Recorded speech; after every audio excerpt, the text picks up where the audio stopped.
All right, welcome to Carpentry Practices 1 again. Today we're going to be building this work stool. As always, we're going to talk a little bit about safety. I'll tell you a little bit about the tools we're going to be using and any challenges you might face on the project. So, hard hats, safety glasses, green patch boots, everything. No rings. If you have drawstrings on your sweaters or long hair, tie it up, tuck it in, do whatever you can. And ear protection is always a good idea, but not absolutely necessary. And of course, masks. So, I'll tell you a little bit about the tools we're going to be using. In this project, we're actually not going to be using the hammer for nailing. You might need it to manipulate the material if you choose. There's other ways to do it, but it's a great all-around tool, obviously.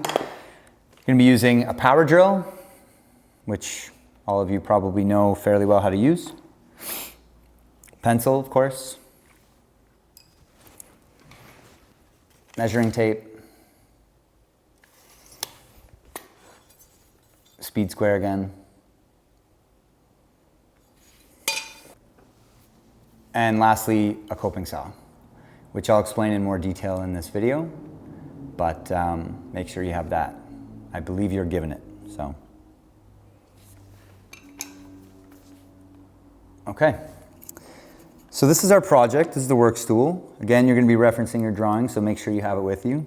Not too many unique challenges with this, but again, it's not dead simple. There's a couple of tapered cuts on these legs that you have to navigate. Mostly this project focuses on technique with a coping saw because this cut here is not particularly easy. You'll be starting the cut with a handsaw and finishing it with a coping saw. Also, you're going to be ripping material with a handsaw, cross-cutting material with a handsaw. So challenging technique, but altogether not a super complicated project. Okay, so let's get started. We're going to start again like the sawhorse with the legs. I've cut an example already, so you can see what it is we're going for. You're going to be cutting all this with a handsaw and a coping saw. So I'm going to show you how to map it out and make those cuts.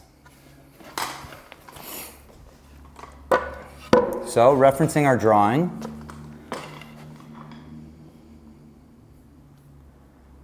you'll see that the overall dimensions of our legs are 12 inches wide by 13 1/4 high. So that is, you're given the overall height of the stool, which is 14 inches. You need to subtract the height or the thickness of your top to get 13 1/4. So this piece has been rough cut to 13 1/4 by 12 inches. And now I'm going to mark out the cuts that I'll be making with my handsaw. So from the base, you're given a dimension of 1.5 inches. Which I'll mark out here. And I'm marking that out with my speed square. I could also do this with my measuring tape, but in this case I find it easier to use my speed square because then I'm just going to go ahead and flip it around. I'm going to make a little reference mark and do the same thing on the other side. Make a little reference mark. Now the purpose of this line, there's two reasons for this line. One is that it's going to give me, if you look in your drawing, it's going to give me the opening of the bottom of the stool, the 5-inch opening, to actually define the legs, which will rest on the ground so that it doesn't wobble as much. But then also, it gives us a starting point for our taper cut, as the legs do have this tapered shape. So, drawing says that we need, that the top, the stool top to the tapered cut is 2 inches. So at the top of my leg, I'm going to mark 2 inches. In this case, I'm using my measuring tape, sort of interchangeable with the speed square. But I'm still going to make sure that I mark that right on the edge of my material because that's where I need that 2-inch mark. And then I'm going to take my chalk line, or I could take my chalk line. Actually, in this case, I'm going to change my mind and I'm going to use a scrap piece of 2x material. to connect those points of reference and mark out the taper cut. Now, also to note, if you've already made a leg, you can simply use this as your trace, which is what you absolutely should do. But just for the purposes of this exercise, I'm showing you how to do it in other ways. So again, use this piece of 2x, making sure it's fairly straight, to mark my tapered cut. And that is the basic shape of our cutout. Now, I want to cut out the legs, trace the legs, and we'll make all the cuts together. So double check that my material is 12 inches in dimension. So in order to find the 5-inch opening, which is defined in your drawing, I'm going to mark the center of my material, which is 6 inches. Then I have two options. I can mark 2.5 inches back from this point right here, 2.5 inches this way. Double check that that is in fact 5 inches. Or I can set the tape up in a way that's a little easier to do for doing the math, which would just be putting it on the 2.5 mark, marking the edge of your tape measure, and marking the 5-inch mark. It's up to you, however you want to do it. The opening is 1.5 inches high, as the drawing says. So now I'm just going to connect these reference points that I made. And that's the material that I'll be cutting away from this tapered leg. Okay, so I'm going to show you how to start cutting that and how to use a coping saw to finish off this cut here. So now that you've completed your taper cuts and started the cuts for your legs with your handsaw, not easy cuts, but you can do it, I'm going to complete this cut with a coping saw because obviously it's pretty difficult to get your saw embedded into this material to finish off that cut. So that's where this comes in handy. So a coping saw is a fairly easy tool to use. There's a couple of things to consider. Sometimes the spine of the tool will get in your way, but you can adjust the tool to have the spine in any orientation so that it's not in the way of your material. That's why the spine is so big. The other thing, and this is sort of a preference-based aspect, is that in this particular case, I have the blade of my coping saw in a push position, which means that it actually makes the cut when I'm pushing the saw. Some people like to use it in the pull position, which would mean that it actually makes the cut when you're pulling the saw back. That's totally up to you. It just matters how you set the blade into the tool. So, find a way to secure your material, whether it's with your knee on your bucket or on your workbench with a clamp, whatever the conditions of your site, find a way to make sure that material is secure, and then you can start cutting. So, all you really have to do, set the saw into place, and very simply start maneuvering the tool around a corner in order to fall in line with the remainder of your cut. You got to make sure to keep the blade as vertical as you can because you still want a 90-degree, you still want a right angle between the two faces, the face and the edge of the material when you're done the cut.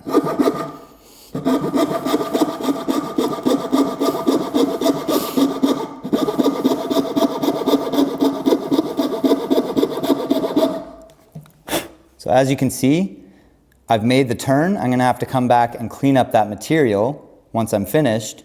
And also, the spine of the tool is going to eventually bottom out on the material. So I'm going to have to readjust the blade so that the spine comes out to the side, continue my cut, and finish it off. Okay, so that's your two legs complete. And so now we're going to construct the side rails that are going to keep it in place and assemble the top.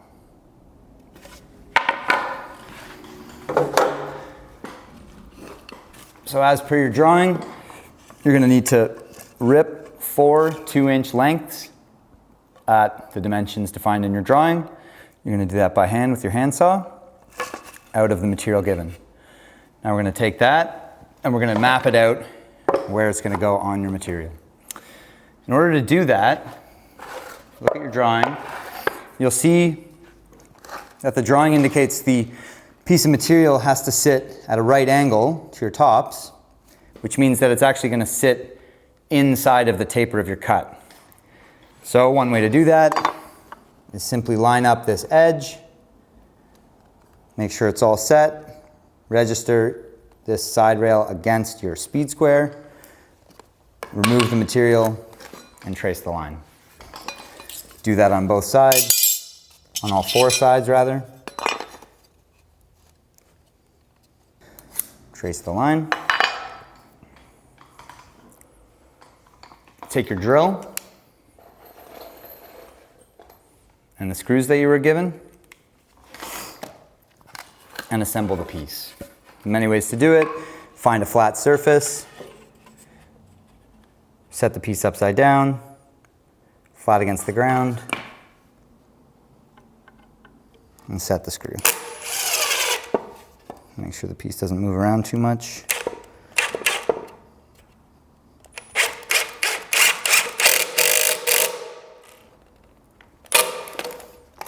Okay.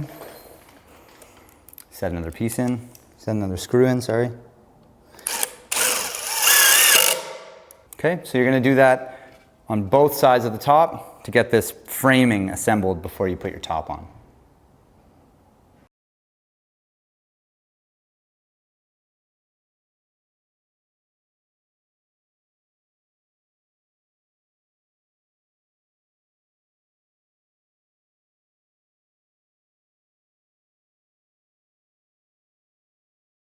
So that's the top.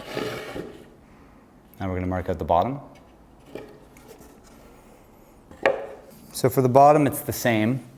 However, you have to approach it a little bit differently. You've got your 1.5" mark that we marked out for these 5" cuts. And what you need to do is set the bottom of your material to that line. So this being the bottom of the bench, you need to set your material there, and then set the top edge to the edge of the taper of your legs as per your drawings. So make sure you're checking those drawings. You can double check that that's nice and square by using your framing square. Adjust the material. Trace it lightly just so you know that you're staying in line. And then a couple of screws, set the piece in. You're going to do that with all 4, and that'll be your framing assembled.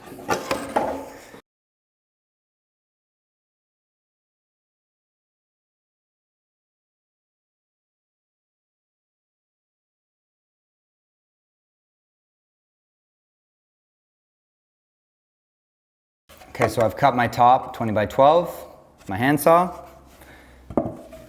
One way to do this, simply set your piece upside down and map it out. You can do this using theory, you can do the math, or you can just check it with your tape on all sides, set it around. Kind of depends, it's up to you. I prefer to use the math, which is what I'll try and do right now. So our piece is 16 inches and our top is 20 inches, which means we're going to need 2 inches on either side. I'm going to measure 2 inches on either side. Don't need to trace those lines, I can just mark the references. And our top, the tapered edge, is 8 inches, and our piece of material here is 12 inches. So same thing, we're going to mark 2 inches on both sides here as well.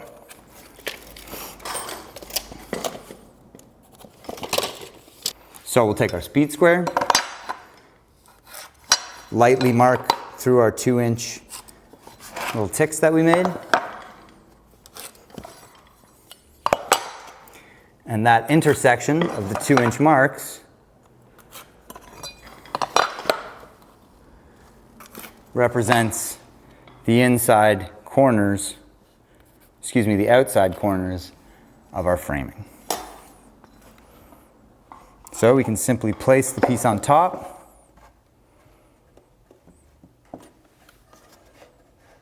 match it into those corners best we can. Flip it over. Double check that everything's looking good, which it is. Now, you can guess with your screw, but that's never a good idea. So we're not going to do that.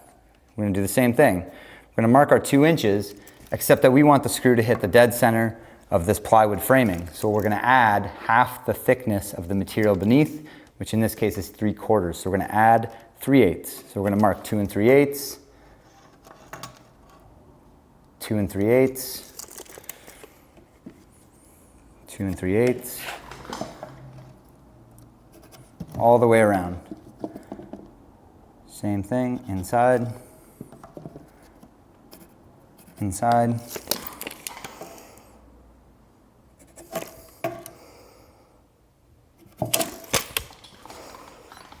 Take the speed square, and again,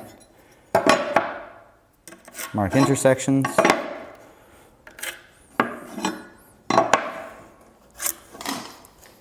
Now, you don't have to mark these intersections if you don't want to mess up the top of your piece and make it look ugly like mine.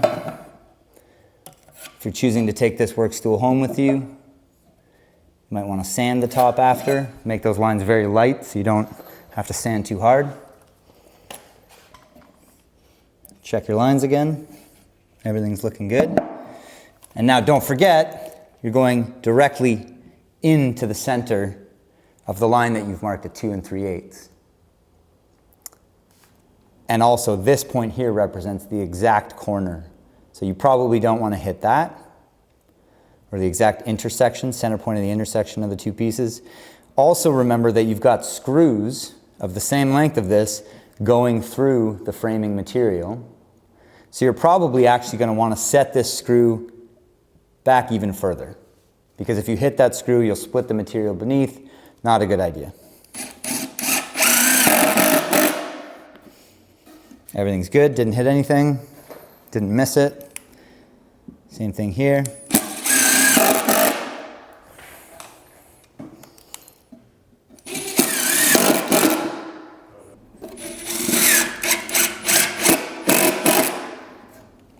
And there's your workbench.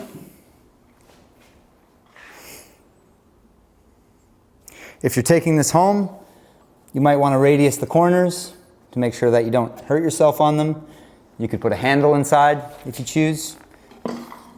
Up to you. But that's a pretty solid little work stool, so you're good to go.